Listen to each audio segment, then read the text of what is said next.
Hello guys, welcome back to another episode of the Mortgage Business Mastery Podcast with me, Ash Borland.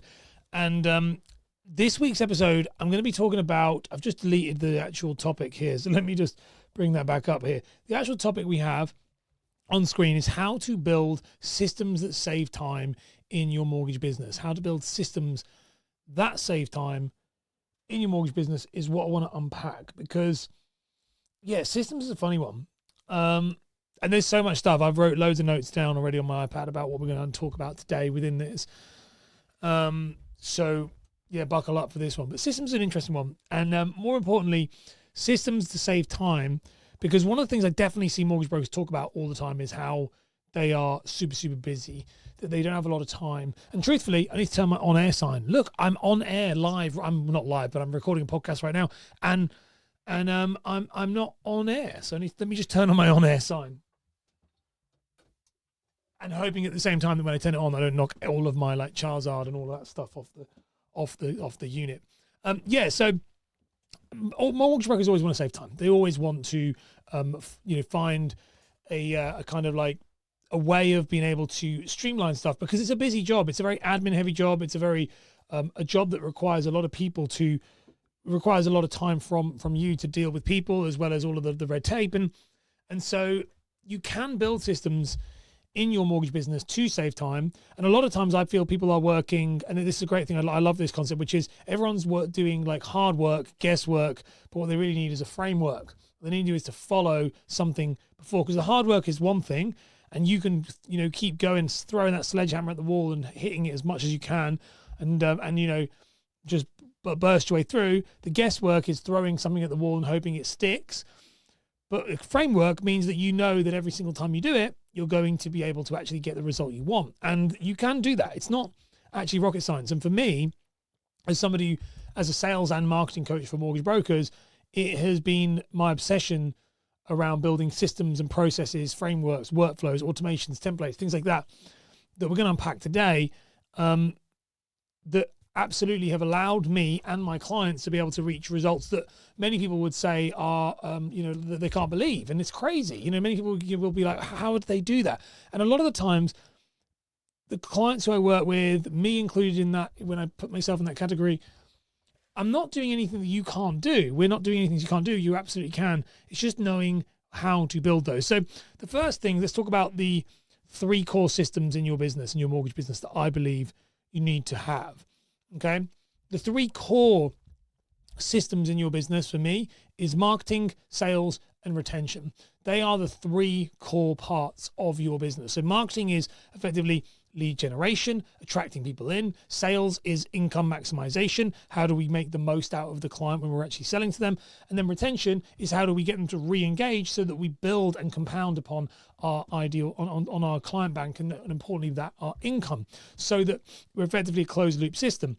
These are the 3 core systems, in my opinion, to any mortgage business that wants to be profitable, especially as a lifestyle business, if you want to build those systems out. So we need to look at those, and we need to look at, they define very clearly, and that actually is a customer journey. If you look at that, people talk about wanting the customer journey. I love customer journeys, but everyone talks about this idea of I need a better customer journey. This is a customer journey. The marketing is before they're a client and they're a prospect. The sales is when they are a customer. The retention is now when they are an existing client. So that whole journey that the customer goes through is that. Now, all of these 3 core systems, they all require loads of systems and frameworks and things built inside it. And in fact, when I coach people through the Mortgage Business Mastery, I can even tell you straight away, in marketing, we have 10 core systems in marketing. In sales, we have 4. And in retention, we have 7. So that just shows you how many core systems are like systems go underneath these 3. So they are very, very important. But the first thing I'd say is if you're looking to try and build your own systems in your business, defining that there's the sales, the retention, and the marketing. That's the main bit. Now, interestingly, people then go, oh yeah, but what about, I've got other departments? No, they nearly all fall into that. So if you've got an admin, what do they do in here? What processes do they do inside that? You've got a power planner, you've got customer care, whatever it may be, how do they fit into the role? You've got an advisor, you've got an operator, you've got a marketing department, whatever it may be, they all fall into these 3 core roles or core systems. And I do feel like it's when you simplify like that, it's much easier. Now, when it comes to systems, and we'll talk about this one. Let's like for a marketing one, for example, a thing. Well, let's talk about. Well, I'll dive into that in a minute. Let's talk into this next bit. So now let's define the kind of systems and processes that we have, and I have a few different ones, but what I would call them is I would define them again into another 3 categories. So the 3 categories I defined is first one I have is workflows, I would have automations, and I would have templates. So workflows is something that someone follows and you effectively do it yourself. So it's got a level of automation to it, but it requires human involvement. Let's just put it that way. And I think these are probably the biggest ones. Workflows and templates are probably the first ones that people should look at. So workflows is that. Workflows is human involvement, but it is a series of events. And we'll talk about how to build them, actually. Let me just write that down here and put my notes on there. So it's 3-step to build. I'll make my notes so I know what that means. And I know what that means. That's slow, smooth, fast. I'll make sure I make my notes. So workflows is the one that requires human, think of like dominoes. So it requires human input on nearly every level, but it has been streamlined in order for it to be simple. So think something like a right first time checklist. You know, when you do a case, you probably know the right first time checklist is effectively a workflow you're working down, and you can dial these in really clearly. So for example, with me, when I'm making content, a workflow for a marketing content could be, okay, I've got the idea comes onto my iPad, I write my notes down on my iPad, I press record onto my podcast, I record my podcast, there is multiple angles being shot at only every time, that goes into Descript. We use the AI editing tool to kind of clean everything up. I then manually clean up what's left. We then put it onto YouTube. We then put it onto the podcast platforms. We then put it into a newsletter. You see, that's a workflow. So we know what I'm doing and in the order I'm doing it. That is probably the first thing you should want to be building when you're thinking about how do I build systems that save time, is most of the time it's that. Now, what then happens is if you have built those workflows out so you know what you have to do in that order. So, I know the order that I have to do. I know that I constantly do these things over and over again. And you'll find, by the way, there'll be loads that you just do on repeat. Once you know that, then you can move to templates. So what you'll find there's things that you've done, and this is a different type of system. A template is that you're templating things that you have had to make again. So effectively, let's say with me shooting this, I actually have a template of multiple angles that are getting shot at once, and my computer is cycling through these as I talk to you. That is a template. So there's a template of that. I have a template of a content outline. I have a template of my my thumbnails. I have a template for my conversations with my template for my emails to a client. These are the things that you look at. These are templates. So these are not workflows. Workflow is the order in which they go.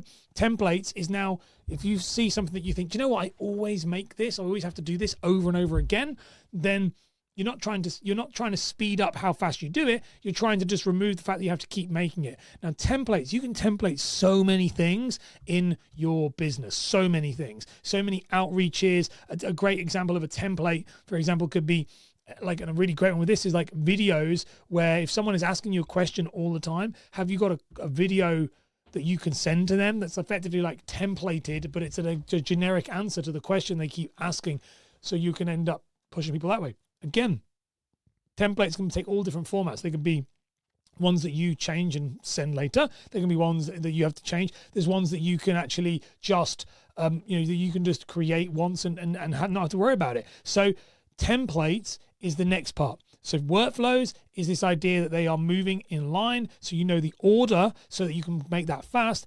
Then you have the templates, which is stuff that you don't have to repeat the task again because you've done it once, and they normally take a little bit of time. You might spend a couple of hours doing something that might take you, say, 15, 20 minutes to do it every day, but once you do it once and you get it nailed, everything becomes much, much easier because now it's just a 2-minute job, not a 20-minute job, not a 30-minute job. So that's the next one. And then the third one you have is automations. Now, automations is where everybody goes to, and everybody's always looking for automations. And it's a pain of mine, to be completely honest with you, with automations. I find them, they're a bit annoying because, and I'll tell you why, everybody wants to go to automations, but without workflows and templates, automations become very, very difficult, because an automation is effectively doing it without any input. So if we think workflows is manual, it's an order of a sequence of events that require manual input. Templates is the things that we're sending or doing have been created so we don't have to spend a lot of time making them again and recreating them. But automations is effectively when workflows and templates combine together and then they are executed without us being involved. That's an automation. An automation is what a lot of people, like I said, are striving for as brokers. But they're phenomenally good when they're done right. They're also a Pandora's box that can be a real mess when not done correctly. And I'm going to talk about that, I'm sure, I know in a minute, because it's on my next bit of the thing. But templates, automations are that. So automations could be utilizing AI in your business to automate a lot of responses. You can have it automating email follow-ups. You can have it automating, you can use things like Keychain, for example. Which if you haven't used Keychain before, I've got a link. It's like a customer onboarding software, so you can check it out. Link is in the description. I'll put it in the video show notes and the show notes for the on the podcast. It's got a 2-month trial. You should check it out. It's like an onboarding, so it's like fact find. So what that does is that will effectively automate the cross-referencing of documentation and bank statements and pay slips and all of that stuff. It's pretty cool. It's very cool, actually. And so that's an automation. So automations is about removing you completely, pretty much, or as near complete as possible. Can be done, but they're the top of the food chain. And usually what mortgage advisors should be looking at doing, mortgage brokers should be looking at doing, is trying to work on the workflows and templates first. And until you've got everything like all your workflows created and your templates created, there is really no point in building out automations. Now, the reason why is that, and this is what I put here, is you only get to, you only get the tech and you only automate once you have that process in place. Once you know that workflow and the templates and everything's in line and you know it and you run it, that and only then should you really be getting the tech. This is the mistake people make, is they go and buy all the latest CRMs and softwares and all these things thinking it's going to fix the problem. But the problem isn't the software. The problem is you. The problem is that you are not doing the work. You're doing guesswork. Again, hard work and guesswork with no framework. That's exactly what we said before. That's exactly what can happen here. So very important, very, very important that you work on those workflows and those templates before you even think about bringing in tech, before you even think about things like Keychain and Jamjar and MortgageX and Go High Level and all those other weird and wonderful techs that exist. You need to be really, really aware of what you're doing. It's the same with diary management and note management and reminders. It just becomes another thing if you're not actually in control of it. So you do need to be in control of it. It's super important. So how do you create good workflows? How do you create, I'm just checking, it sounds like someone's knocking on my door, but they're not. I'm all alone. So how do you create workflows? How do you create those things to make them work well? Because workflows is the key start to all of these. So I follow, this is the note I was making before. So I follow, when it comes to workflows, a very simple structure that I've been following this religiously since like 2020. I love it. And I got this, I've been following it for a long time. And then I found a better term for it once I spoke to a friend of mine who is a Marine who's now become a mortgage advisor. And he told me this and it's made, I love it. But before I had a different name for it. Now I call it this. So the Marines have a saying, which is, shout out to Nathan Hill, by the way, he's a legend. He's the guy that told me this. The Marines have a saying, which is, what's slow is smooth and what's smooth is fast. So what's slow is smooth and what's smooth is fast. Effectively, if you can go slow at something, you will get smooth at it. And if you can get smooth at something, you can speed it up. Okay? Very important. So how would I create workflows? Well, when I create workflows, when I still do create workflows in my business, what I do is I first of all focus on being slow.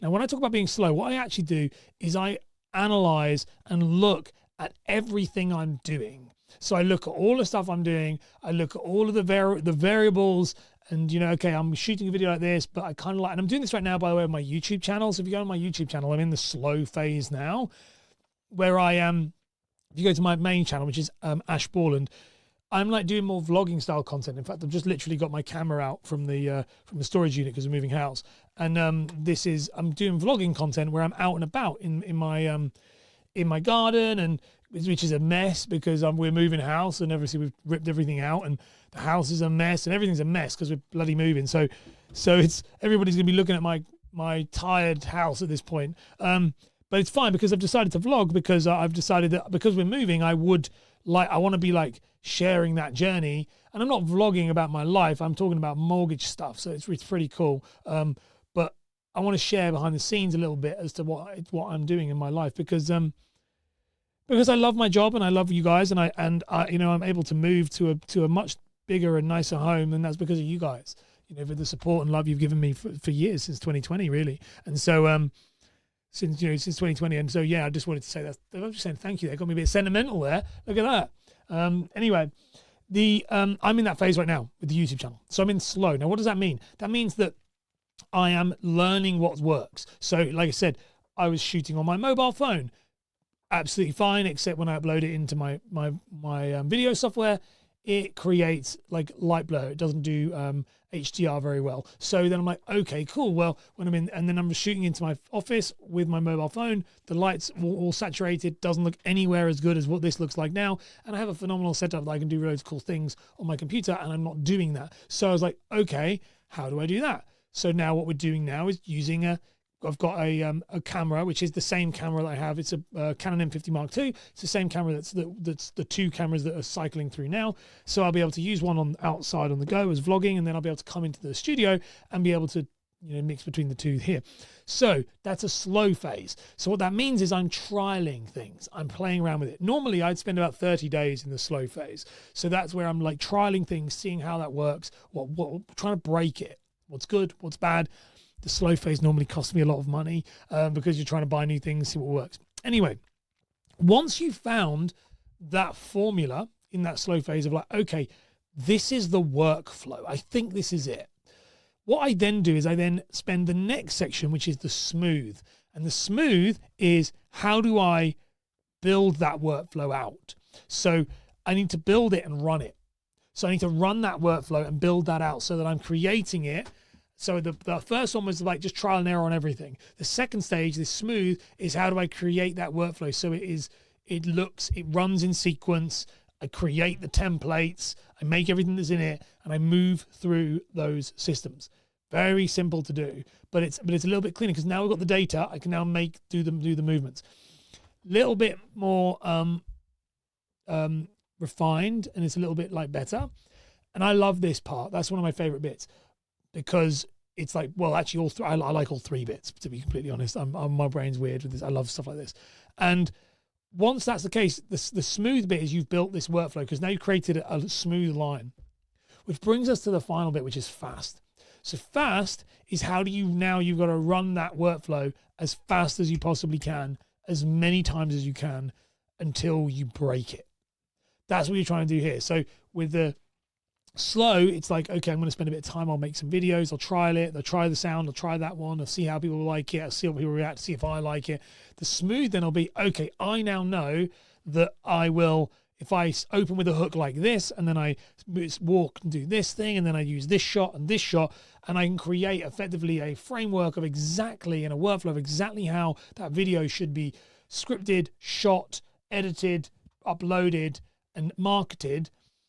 Then I can move to fast, which means I normally, as that type of thing, I'll then try and make 2 or 3 a week, as opposed to 1 a week.